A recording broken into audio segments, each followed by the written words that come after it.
Olá, sejam bem-vindos à terceira temporada do IR Talks, o nosso bate-papo com os principais profissionais de relações com investidores do Brasil. E nessa edição está pra lá de especial. Afinal, estamos inaugurando a MZ Arena, um espaço incrível que foi pensado para atender de forma excepcional os nossos clientes, as companhias e os seus eventos corporativos. Modéstia à parte, tá muito bonito isso aqui. Eu convido a todos os nossos clientes e parceiros para participar da nossa grande inauguração no dia 4 de abril, que vai conter estudos exclusivos, um grande happy hour e uma surpresa especial na noite.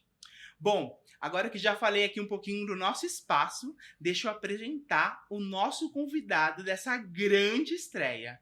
Hoje, para mim, eu tenho a honra de ter ao meu lado André Vasconcelos, vice-presidente do Conselho de Administração do IBRE, o Instituto Brasileiro de Relações com Investidores, e o nosso grande parceiro aqui no IR Talks. André, muito obrigado pela sua participação aqui hoje. É um prazer, Cássio. A MZ é sempre uma grande parceira do IBRE. O que a gente puder contribuir, seja nesse projeto ou qualquer outro, estamos sempre à disposição. Muito legal. André, eu te apresentei aqui como vice-presidente do IBRE, do Conselho do IBRE, mas você tem uma série de outras coisas. Compartilha com a gente um pouquinho quem é o André. Bem, eu tenho 37 anos, recém-feitos. Atualmente sou diretor financeiro de Relações com Investidores da Companhia Carioca de Securitização, e na Prefeitura do Rio de Janeiro tem uma agenda propositiva um pouco maior, né? Cuido de atração de investimentos, uma agenda também específica de PPPs e concessões, né? Parcerias público-privadas, já tem algumas entregas importantes no Rio, mas o projeto lá é audacioso e um importante desafio, especialmente para a área de RI. Eu acabei me tornando o primeiro executivo de RI com foco na gestão pública e criamos lá uma estrutura onde a gente conseguimos gerenciar as empresas públicas do município do Rio de Janeiro. São todas 24 estatais, são 18 empresas públicas, 4 autarquias e 2 fundações, onde conseguimos aprimorar instrumentos de governança e levar cada vez mais o padrão dessas empresas rumo a um perfil de cultura de companhia aberta. Então, é o nosso olhar cada vez mais para o mercado, focando na atração de investimentos e pensando também na segurança jurídica dos investidores, sejam nacionais ou estrangeiros, no Rio de Janeiro. Legal. E eu vi que ali pelo seu currículo, você teve ali um pouco de formação militar. Como que foi essa mudança do militar para o mercado de capitais financeiro como um todo? Eu iniciei a minha carreira na Marinha do Brasil, fiz colégio naval e em seguida o início da escola naval, e naquele momento para mim foi uma inspiração pessoal. Meu pai é militar, meu irmão é militar, tios, enfim. E eu queria entender um pouquinho melhor sobre esse tipo de profissão, enfim, os desafios, e me aproximei mais da carreira. Fiz concurso, passei, depois de algum tempo estudando, mas ao longo, né, do curso em si, do desenvolver competências técnicas e habilidades comportamentais, eu vi, poxa, eu acho que tem outras coisas, outros mercados que me interessam mais. E foi aí que, em meados da escola naval, eu já queria fazer administração. Lá tem uma carreira própria para isso, que é a intendência. Fiz o vestibular para o IBMEC no Rio de Janeiro. E aí mergulhei de vez e vi que ali realmente seria a minha virada de chave. Aí no IBMEC fiz 2 graduações, administração e contábeis. Depois me especializei em direito, porque acho que um pouquinho mais do nosso bate-papo a gente vai entender que a carreira de RI ela é multidisciplinar, ela tem um acesso bem democrático, mas em algum momento você precisa entender de diversas áreas correlacionadas àquele mercado, né? Eu não posso, ao mesmo tempo que é uma área com acesso democrático, né? Temos jornalistas, administradores, contadores, um grande amigo meu é matemático, um grande RI do Itaú é antropólogo. Então, o acesso à carreira é bem universal, mas o sucesso ele tão somente é alcançado quando uma série de outros temas se juntam naquela formação profissional e mostram qual é a robustez desse profissional, desse executivo. Então, tentei direcionar um pouquinho para o direito e agora estou na conclusão do meu mestrado na PUC, também em relação ao mercado de capitais, estudando um pouquinho do insider, fenômeno que causa um pouquinho de desconforto, já é um crime, e o quanto que esse padrão de informação, de assimetria informacional aqui no mercado brasileiro, de fato gera de prejuízo para as companhias abertas. Você comentou 2 pontos que eu queria pegar aqui o gancho. Primeiro, as soft skills e as características do profissional.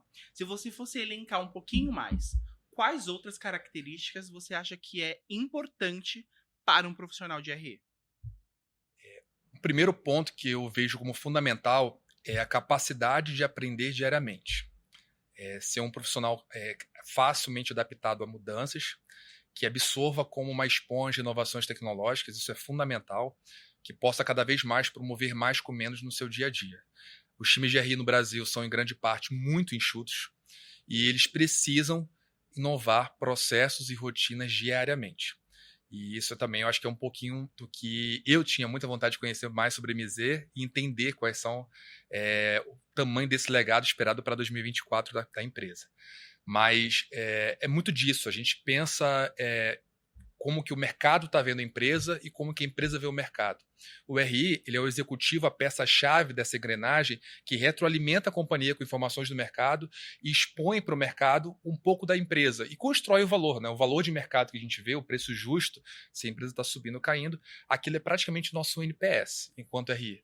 É importante ouvir que aquele preço da companhia ali é o valor do RI, é o nosso índice de satisfação de programa de RI, do time, de políticas que estão sendo desenvolvidas ali e qual é a percepção daquele meu investidor ou do potencial investidor frente às ações que a empresa está desenvolvendo. André, você comentou tantos elementos importantes que eu vou pegar um dos ganchos, que é a questão do profissional e do que está se desenvolvendo, né? Que é o que você falou. Os times de RI estão cada vez, não cada vez, né? Tem essa característica aqui no Brasil e eu acho que também fora do Brasil tem muito essa peculiaridade de ser times enxutos. Como que você acha que um time enxuto consegue executar um bom programa de RI aqui hoje em dia? As estruturas das companhias, em grande parte, são bem enxutas. São 3 a 5 executivos, onde eles precisam ter uma visão, sem dúvida, multidisciplinar.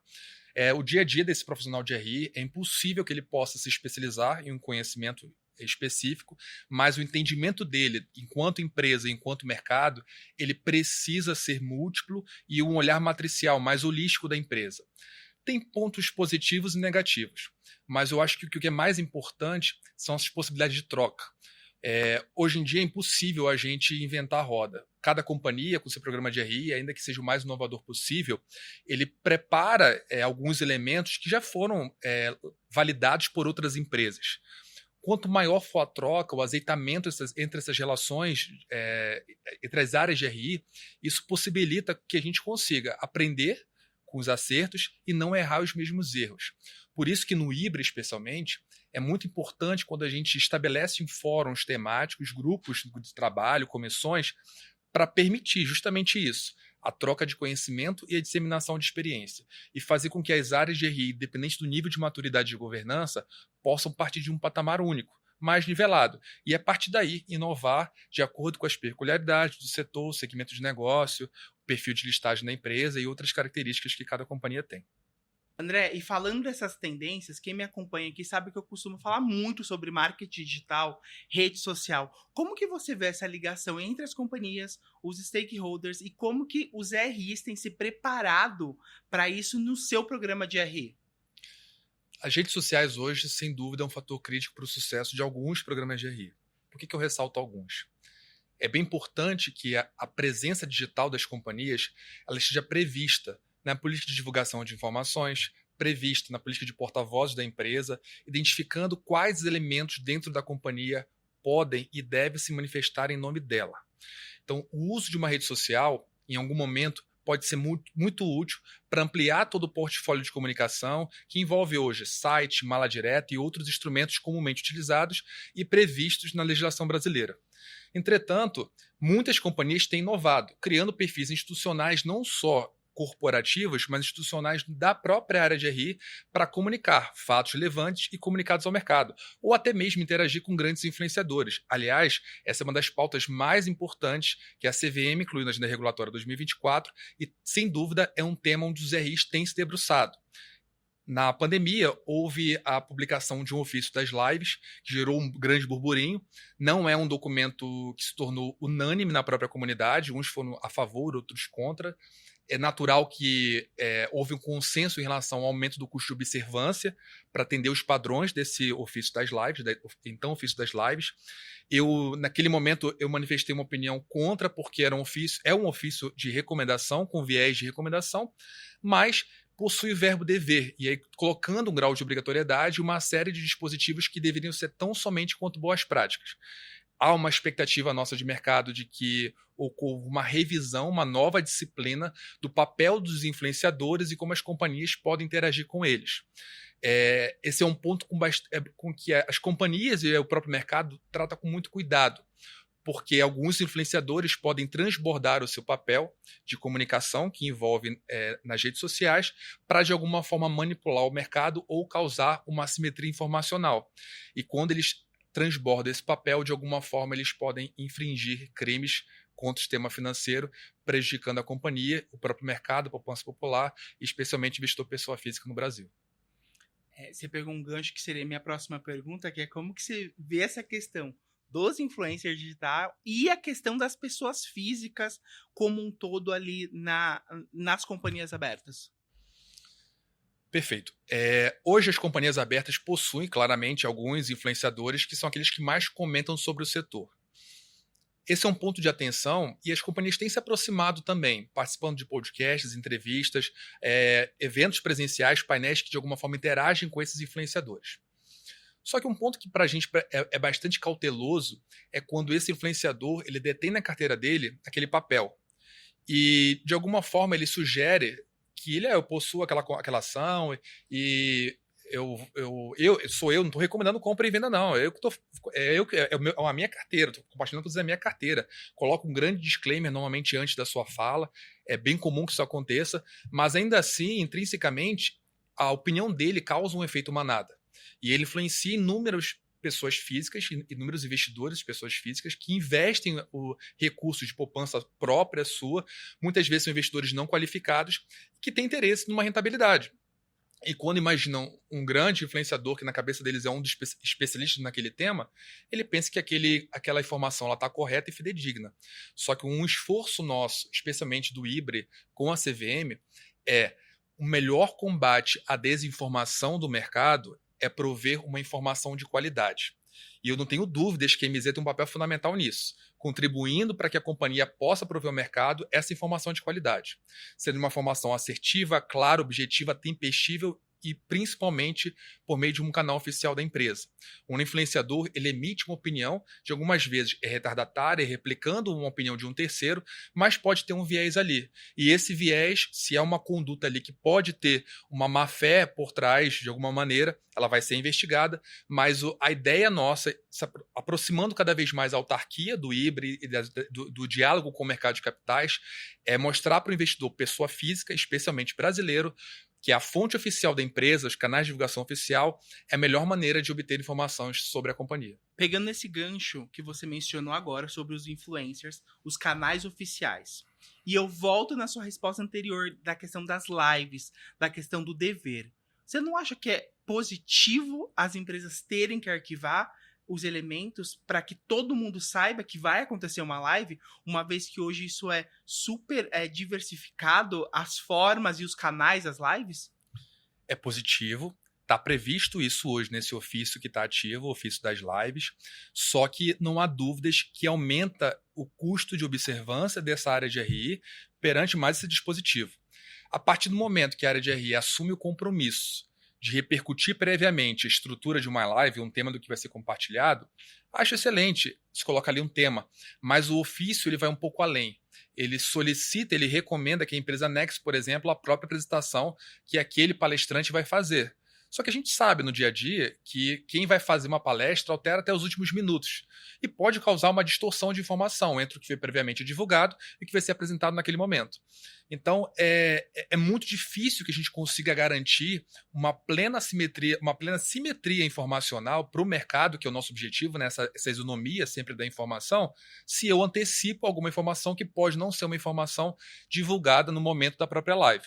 Então, é algo que tive com cuidado. Uma outra coisa, essa informação normalmente vem em português. As empresas com dupla listagem, uma listagem lá fora, como é que eu vou olhar isso? O ofício, a autarquia, ela quer zelar o mercado, especialmente brasileiro, então ela tem um olhar mais próprio e é importante que isso aconteça do investidor local. Mas eu não tenho só esse investidor no nosso mercado, pelo contrário, boa parte da nossa base é formada por estrangeiros. Então, como olhar também esse investidor? Como evitar essa fuga de capitais que está acontecendo hoje no país para que a gente consiga reter esse recurso aqui e as empresas possam maximizar o seu valor? Então, é uma preocupação que a gente tem para atender cada vez melhor o programa de RI, identificando quais elementos são importantes para serem divulgados ao mercado previamente. Um ponto que eu acho importante que a gente traga e que eu queria trazer para os RIs de uma forma geral é o seguinte: se você está fazendo uma live, evite fazer essa live durante o horário de pregão. Evite tocar em um tema que é sensível, já está divulgado, já é um tema de fato relevante de vocês, ou que está com burburinho na mídia, de alguma maneira tem repercutido na grande imprensa, ou de alguma forma se prepare com um release ao mercado. Construa todo o discurso que vai ser exaurido ao longo da live por meio de um release, para que assim que essa live aconteça, esse release com os melhores pontos da live, né, os highlights que foram discutidos ali, sejam previamente, plenamente compartilhados. Inclusive nas redes sociais, na própria fonte onde aquele canal está sendo divulgado e nos canais oficiais da própria empresa. Esse é um outro ponto muito importante. Às vezes o influenciador, para poder puxar a audiência dele, levando o grande nome da empresa para a sua própria audiência, ele faz a live sediada no seu canal. Uhum. Seria muito oportuno que a própria companhia, utilizando seus canais oficiais, o seu YouTube e outras redes sociais, replique, faça essa divulgação aconteça, porque nem todos os acionistas da empresa seguem aquele canal. Então é bem importante que a empresa consiga trazer para si aquela comunicação de um grande executivo seu para que a informação fique de fato isonômica no mercado. Legal. Vamos fazer aqui uma simulação real, tá? Hoje eu estava vindo para nossa gravação e eu escutei na rádio uma informação sobre a Apple. E vamos usar a Apple porque não está aqui no nosso mercado, né? Falando que os investidores estão receosos sobre o futuro da Apple por causa da questão da inteligência artificial dos aparelhos da Apple, que eles julgaram que ele não está avançado como deveria e que o número de venda de aparelhos vai cair por causa desse motivo. Se a gente fosse dar um conselho para eles, o que eles fariam? Uma live, um call, um resultado, solta um mailing? O que você faria nessa situação para alinhar as expectativas ali dos investidores que estão com medo de um fator que vai acontecer na companhia? Esse é um ponto interessante. Primeiro, identificar o epicentro dessa informação. Se a origem dessa informação vem de um grande especialista no setor, que entende de fato de tecnologia, inovação, inteligência artificial, ou se vem de um agente regulador que de alguma forma vai trazer para outros parâmetros o que está normatizado no país, ou se essa informação vem de um grande patrocinador, de um concorrente, uma parte interessada diretamente num benefício ou malefício em relação à ação daquela empresa, isso impacta muito na decisão que a área de RI deve tomar. Mas, de uma forma geral, eu acho que o principal ponto é diminuir a ansiedade e o temor do mercado. Levar essa informação de forma muito clara. Mostrar para o mercado que tipo de tecnologia é utilizada, a robustez dela, a integridade, questões que envolvem segurança, o pleno atendimento do arcabouço legal, as inovações que são praticadas. Se possível, eu sou um pouco reticente em relação a guidance, mas avalie a possibilidade sobre isso, de identificar algumas projeções, se isso faz sentido para o setor, trazer alguns números pré-operacionais, mostrar o perfil da empresa, se está crescendo nos mesmos moldes do mercado, no mesmo padrão do mercado ou não. Mas isso é uma natureza muito específica, né? É uma informação que às vezes é plantada e o objetivo da área de RI, da empresa como um todo, é esclarecer se isso procede ou não. O mais importante é a verdade. Esse é um outro ponto que eu queria falar com os colegas RIs. Nunca subestimem o investidor. Nunca acreditem que o investidor seja pessoa física, jurídica, no Brasil ou no exterior, ele vai saber menos do que você. Mesmo fazendo parte da área de RI e detendo informação na fonte, esse investidor, ele sabe muito. Ele tem acesso a todos os relatórios do seu site, entende o mercado no Brasil e no exterior, e muitas vezes pode ter elementos que subsidiem a decisão dele até melhores do que a própria companhia possui sobre si. Então, não preparem comunicados com gerundismos, com informações, mantemos o mercado informado, com informações não precisas. Tentem ser o mais objetivos possíveis, esclareçam. Se algo já vazou na mídia, tragam aquela informação para o máximo de isonomia, não inventem, não omitem, tragam aquela informação ali para minimizar qualquer crise. O nosso papel enquanto área de RI muitas vezes é apagar incêndio. Então, olhar o mercado no olho, fazer reuniões, seja one-on-one, conferências presenciais, híbridas, onde for, mas nunca subestime o investidor. André, e em relação agora aos profissionais de RI, como que você acha que o programa vai evoluir ao longo dos próximos anos com tudo isso que a gente já falou aqui? Um dos pontos que eu vejo com muita clareza são as inovações. Inovações tecnológicas das mais diversas, sejam aprimorando os instrumentos já realizados pela área de RI para desenvolver os seus programas de RI, ou inovações que de alguma forma possam potencializar o acesso da companhia a novos mercados. Há diversos canais que são utilizados, imagino eu, que o advento cada vez maior de redes sociais e o uso delas pelas companhias, especialmente pelas áreas de RI, também é um ponto muito importante para ser desenvolvido. Um outro ponto que eu vejo como um grande diferencial das áreas e que tenho percebido também algo muito relevante no país é a conexão entre áreas correlatas. Hoje, eu imagino que a MZ também perceba isso numa reunião. Quando a gente vai fazer uma reunião interna na empresa, dificilmente está só a área de RI.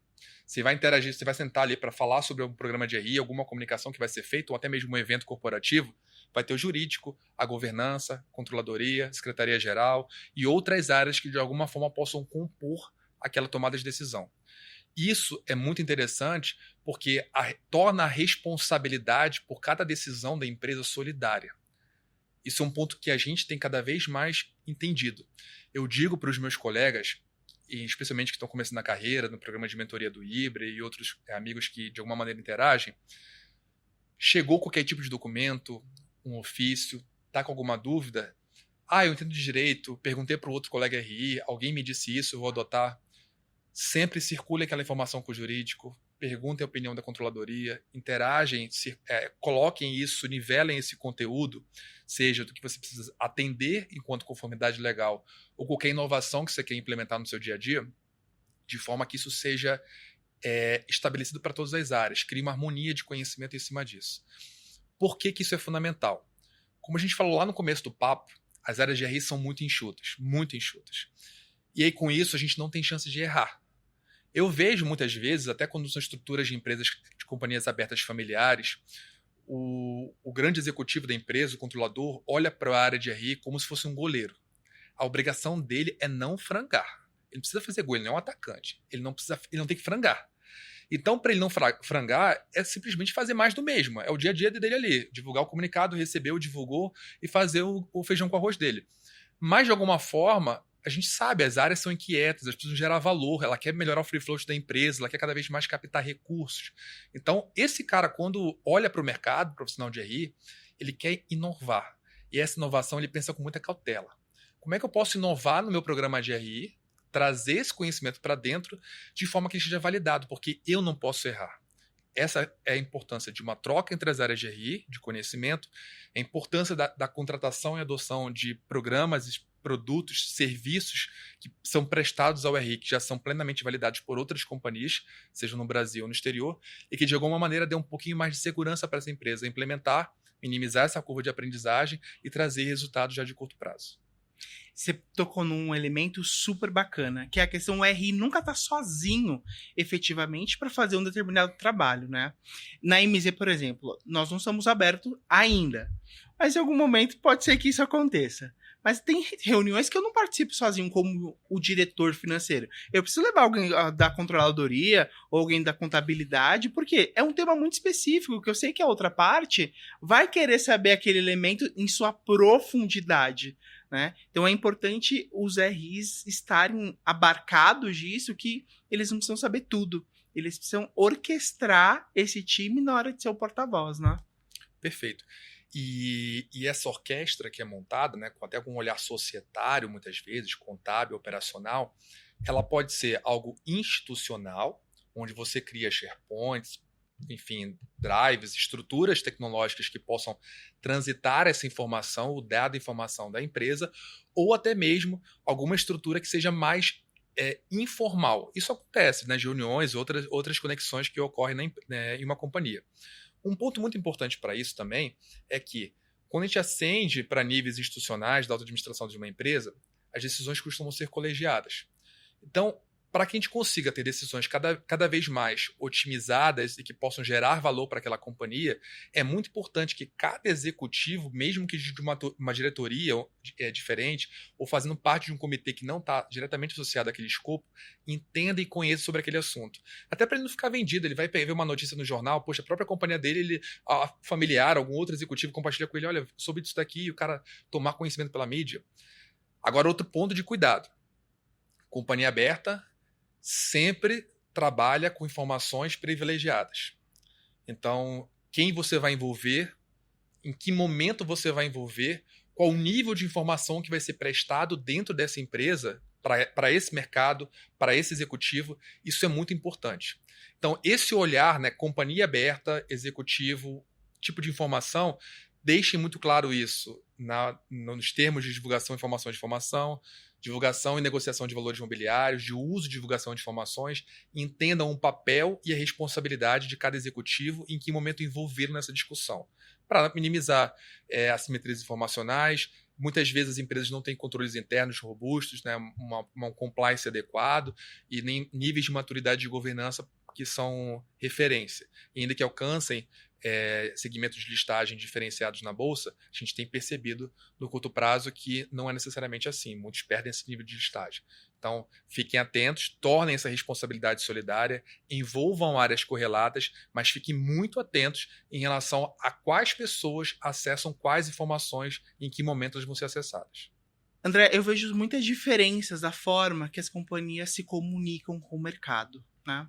Como que você vê essas diferenças na questão de geração de valor das companhias?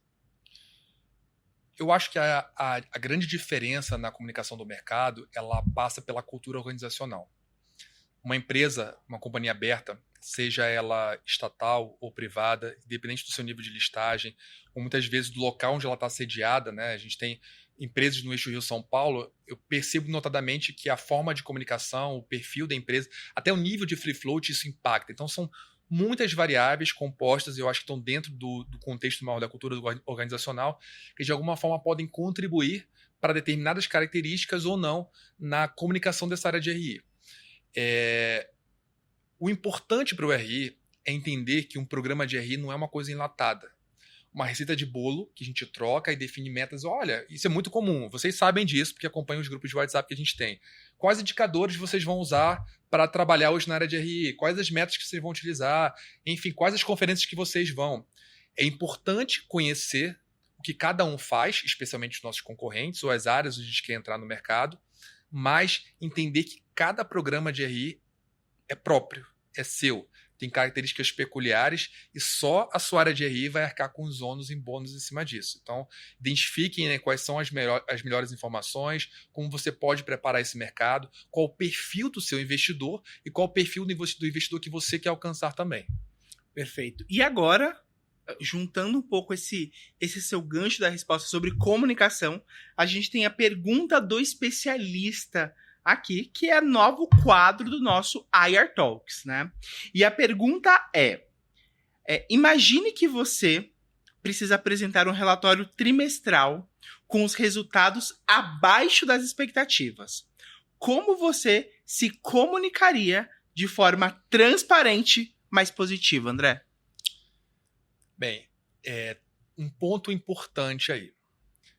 Se essa empresa tem ou não período de silêncio previsto, se essa empresa já costuma conversar com esses investidores sempre antes de uma divulgação ao mercado, se essa empresa divulga resultados pré-operacionais, não auditados, ou se é uma empresa que, independente do resultado, positivo ou negativo, ela respeita um padrão de divulgação sempre.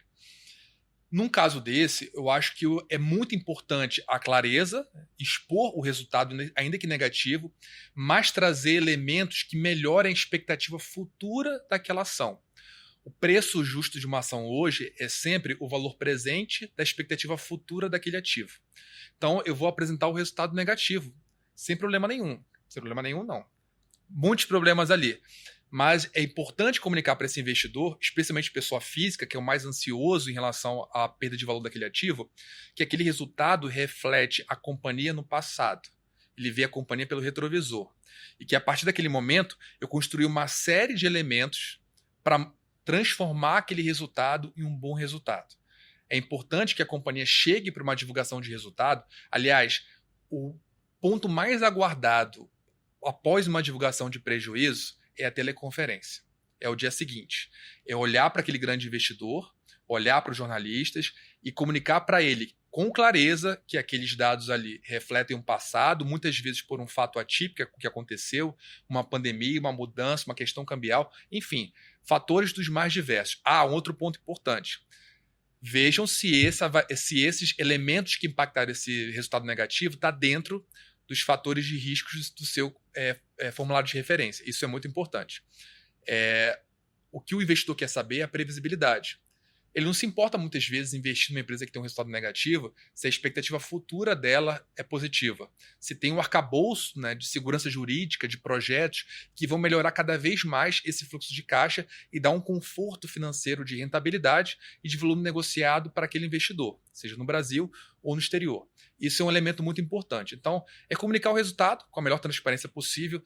Não alterem escala de gráfico, é bem comum isso, alterar a escala de gráfico, e vou mostrar aqui. Aí hoje eu criei um tal de EBITDA ajustado que eu nunca reportei para mostrar uma diferençazinha daquele dado.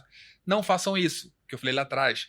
Nunca subestime o investidor. Olhem para ele, transmitam com clareza, mantenham a série histórica alinhada, seriada, né, prevista em relação a dados comparativos, objetivos, mas mostrem para ele que o resultado futuro da empresa não corresponde àquele resultado negativo do presente.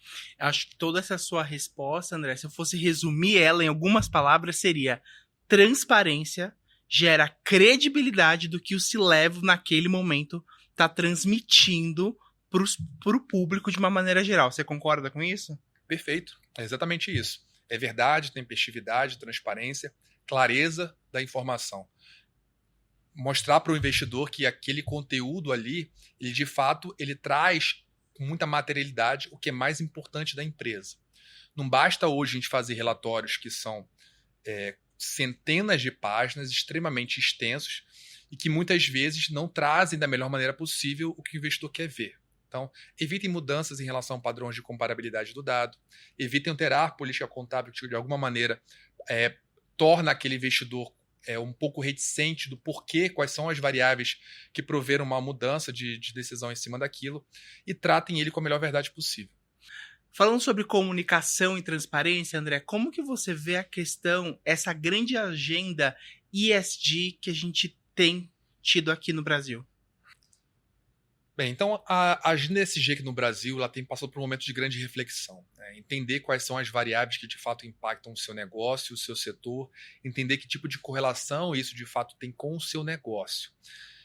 O investidor gringo, de alguma maneira, a gente tem a percepção de que ele perde o interesse com essa crescente informação do movimento anti-ESG, especialmente nos Estados Unidos, mas isso muitas vezes não é uma boa verdade. Eu acho que o movimento ESG ele veio para ficar. Ele sempre esteve presente, muda-se às vezes o nome, a tripé, a sustentabilidade, os elementos vão se alterando, mas o olhar em torno do negócio em si, da sustentabilidade dele, especialmente com base numa responsabilidade social corporativa, é fundamental para a manutenção daquele negócio, pela durabilidade dele. Então, eu não consigo enxergar que esses indicadores, esses elementos que compõem hoje os relatórios de sustentabilidade, outros informativos de uma empresa, eles tendem a assumir. Não penso dessa forma, mas eu trago para a discussão dos RIs a reflexão de quais indicadores são importantes. E, mais uma vez, encarem os seus relatórios como um importante diagnóstico da empresa. Mostrem para o mercado a verdade para que eles tomem a melhor decisão. Se a melhor decisão naquele momento não é comprar o seu papel, tudo bem, não tem problema nenhum, mas vocês estão passando para ele a verdade. Se é manter o seu papel, que aquele valor é um valor justo, ok, sem problema nenhum, a carteira vai ser permanecida. Mas quando vocês mostrarem um valor agregado ali, que eles enxergarem uma agenda promissora da empresa, eles vão acreditar no papel e vão comprar. Então trabalhem sempre com a verdade. Apresentem indicadores que de fato são compromissados com a rotina, com a missão e com a visão daquela companhia. Você comentou, André, e é o que eu costumo falar também para os nossos clientes aqui na MZ. uma grande metanarrativa. E por que eu costumo falar metanarrativa? Porque a empresa é a construção de vários bloquinhos. São vários bloquinhos empilhados que a empresa constrói isso e precisa comunicar isso. E esse ponto que você mencionou é, se isso acontece na empresa, comunica, fala. E se o outro lado não quiser, ok, não é o momento dele, mas pode ser que outro queira aquela característica que você tem especificamente, né? Falando agora um pouquinho de CVM, como que você vê a obrigação ali, a exigência da CVM nessa questão de formulário de referência, incluir ali elementos de ESG? O Yuri participou das audiências públicas. É um ponto importante. Quanto maior o número ou a quantidade de dados divulgados para o mercado, eu sou bem favorável a isso. Isso, de alguma maneira, expondo para o mercado se você atende ou não a determinados parâmetros, ou se níveis diferenciados de governança escolhem determinados parâmetros para serem referências ou não, e aí é uma outra discussão, e eu acho que o mercado por si só avalia. Mas o papel da autarquia eu acho muito oportuno em trazer com que a empresa cada vez mais exporte dados que são interessantes. De novo, podem não ser relevantes para todo o perfil de investidor, mas de alguma maneira a autarquia disciplina qual o grau de relato mínimo para ser reportado, seja contábil, operacional, qualquer natureza daquele dado, que pode construir uma tomada de decisão. Os perfis dos nossos investidores são os mais diversos possíveis. Hoje a gente tem cada vez mais uma ascensão de mulheres na Bolsa de Valores, na proporção em relação aos homens na pessoa física. E a gente sabe, cada investidor, e outra coisa importante, o crescimento importante de investidores fora do eixo Rio-São Paulo, né, outras regiões geográficas ascendendo, investindo cada vez mais no nosso mercado financeiro, no nosso mercado de capitais. Esse é um outro papel da autarquia, né, universalizar e democratizar o acesso ao mercado de capitais. Então, acho fundamental, é legítimo, é trazer o dado para o mercado e ele avalia e toma a decisão dele se é oportuno ou não com aquela informação. Vamos falar então agora um pouquinho, André, sobre IPOs. O que você acha que vai acontecer esse ano no mercado? Havia uma expectativa, especialmente no final do ano passado, para que ocorresse uma janela importante de IPOs nesse primeiro semestre. Entretanto, os números, especialmente macroeconômicos, não têm correspondido a esse momento.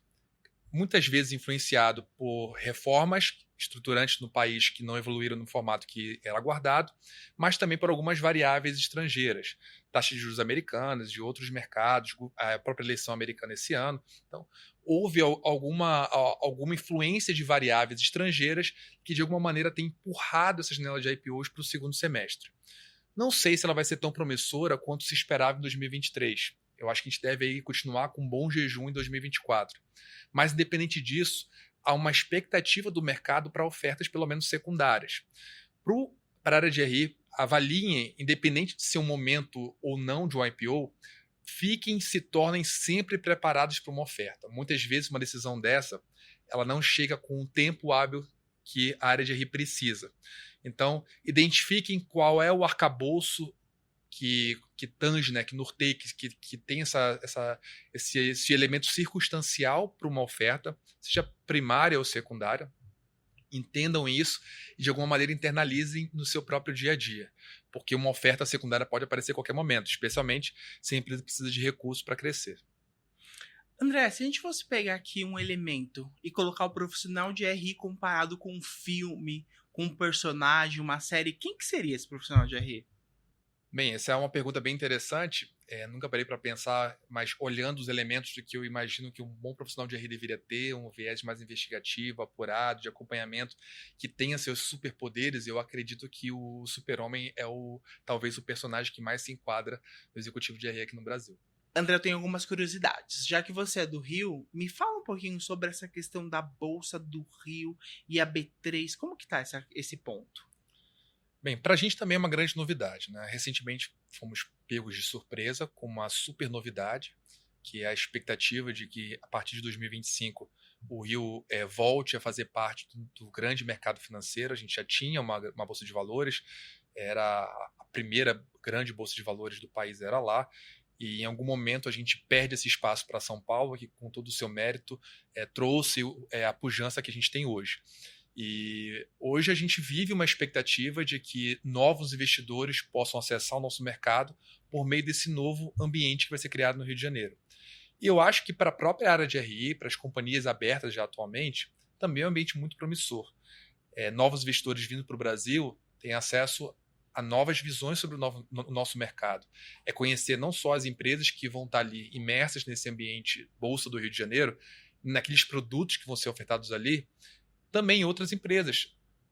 A B3 está do lado. Então, de alguma maneira, eu acho que isso pode fazer com que as companhias abertas no Brasil hoje, em São Paulo, possam estourar a sua bolha e cada vez mais melhorar o seu free float, o seu volume negociado, expandir, né, o seu portfólio de capital social com novos investidores que ainda não são acessados no país hoje.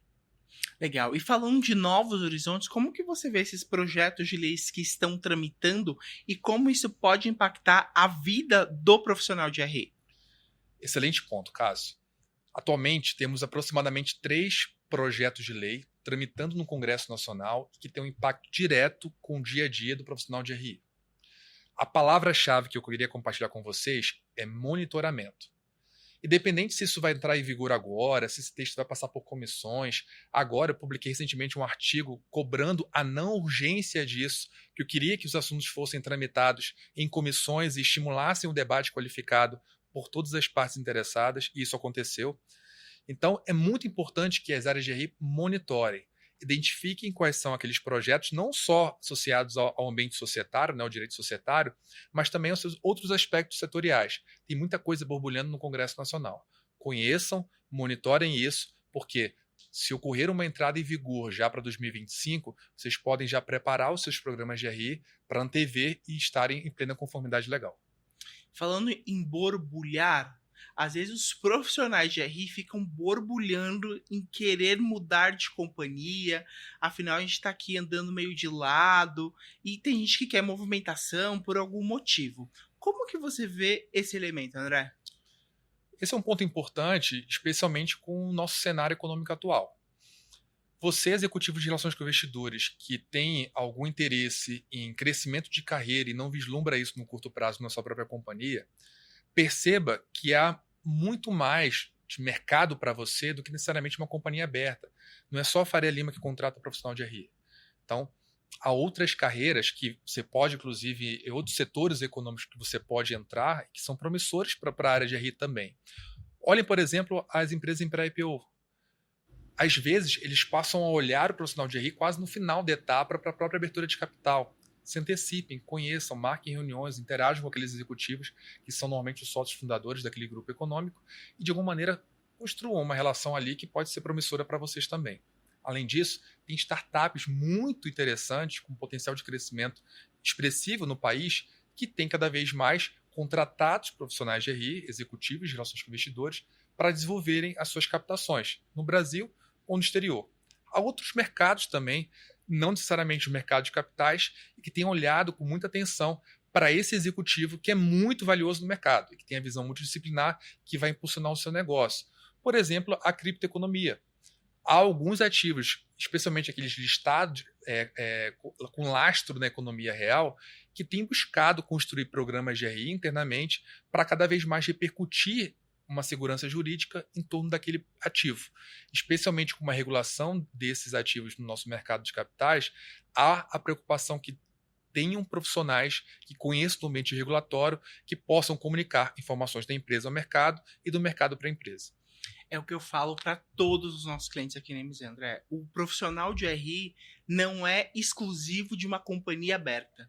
Todas as companhias deveriam ter esse profissional da comunicação financeira, né, que prepara esses materiais, coleta o que está internamente, divulga isso para o mercado, traz feedback. Então, acho que esse é um ponto excelente que você comentou. Cássio, em complemento a isso, eu queria dar uma outra dica para vocês. Valorizem e construam uma própria marca pessoal. Vejam o seu LinkedIn, a sua rede, como se fosse o site da sua companhia. Se não tem um zelo com uma comunicação tempestiva, com os comunicados, padrões do que é divulgado, acompanhe a própria rede assim.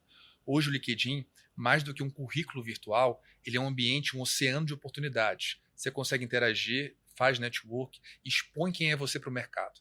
façam a sua rede ser o seu site da companhia. Seja um URI também da sua própria marca pessoal, que sem dúvida isso vai melhorar o seu grau de empregabilidade para a sua empresa ou para outras oportunidades que vocês queiram alcançar também.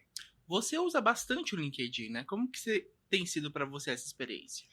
Bem, para mim é muito promissor. A rede, eu tenho o LinkedIn aproximadamente há 12 anos. Hoje eu tenho 37, 38 mil seguidores ali, mas é um público muito nichado. Talvez eu tenha 95% dos executivos de relações com investidores, porque tem um campo de busca, a gente pesquisa ali alguns termos associados ao RI, e quase todos ali são primeira conexão, são seguidores. E eu não tenho dúvidas que qualquer assunto que eu queira pesquisar, interagir, alcançar, uma companhia, uma mídia especializada em economia e finanças, uma entidade de educação, um instituto, o que for, eu, pela própria rede construída, a robustez dela, isso abre muitas portas. Por meio do LinkedIn, eu passei a coordenar 2 pós-graduações, uma aqui em São Paulo, uma no Sul.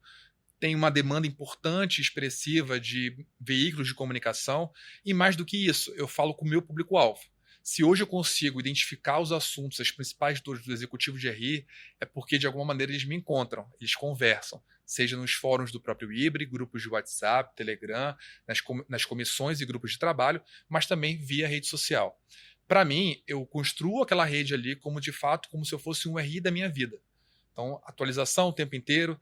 O site não é em inglês, português e espanhol. Eu faço, meu LinkedIn tem lá inglês, português e espanhol. São 3 versões. Mantenho o site da companhia, não é 100% atualizado, não é uma obrigação nossa enquanto RI. Eu mantenho as informações ali sempre atualizadas. Então, é esse olhar que a gente tem que ter enquanto perfil, enquanto exibição de LinkedIn. Olhem para ele e o que eu quero passar para o mercado? Que tipo de imagem? Um perfil mais maduro? Que tipo de informação eu quero colocar ali que quando alguém pesquisar aquele dado vai me encontrar ou não? Então, pensem sobre isso, reflitam sobre isso. É provável que, de alguma maneira, em algum momento, o próprio Ibre faça algumas imersões para trazer um pouco mais de impulsionamento na carreira do executivo de RI, de como usar melhor o LinkedIn, essa ferramenta tão promissora hoje para a gente, mas não tenho dúvidas que para mim ela foi um grande diferencial. Imagino que para vocês também. Muito bom, muito bom. E agora vamos para o novo quadro aqui do nosso IR Talks. É um bate-bola que eu vou te falar algumas palavras e você diz o que corresponde para você. Perfeito. Tá? Um hobby. Praia. Uma rede social. LinkedIn. Uma compra online.